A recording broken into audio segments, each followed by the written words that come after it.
Hello. Ayan ang kambing namin na bago. Ay, hindi na makain. Hello. Ayan. Yung kambing namin ba? Ayan, bagong kuha ng asawa ko galing sa DA. Namiss yata na mag-alaga ng kambing. Kaya ayan. Nagkambing naman ulit yung asawa ko. Dati kasi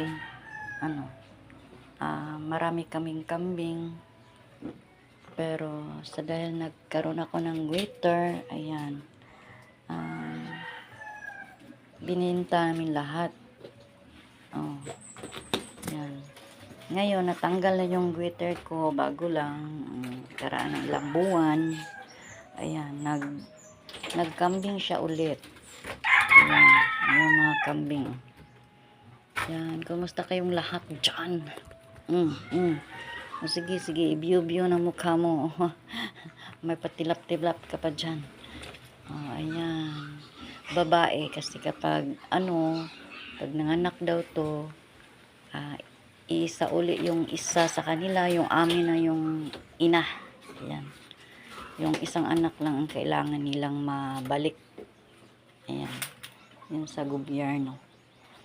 Kaya ayan, dito sa amin, yung kambing, namiss yata ng asawa ko.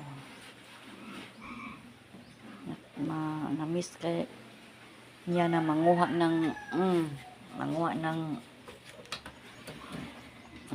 mga dahon ng kahoy. Ayan, namiss niya. Yan, ako kasi noon, sa dami naming kambing, ako ang nanguha ng pagkain nila.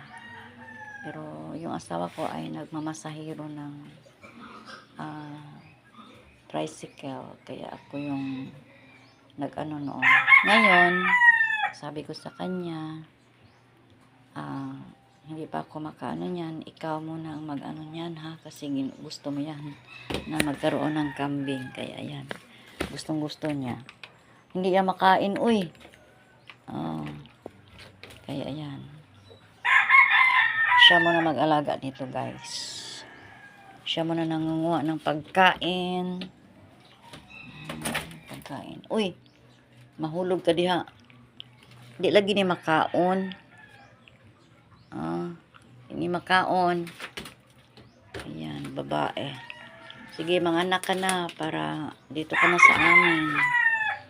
Ayan. Ayan, thank you for watching, guys. Ayan yung isa sa kapatid ng asawa ko. Ayan. Ayan, bye.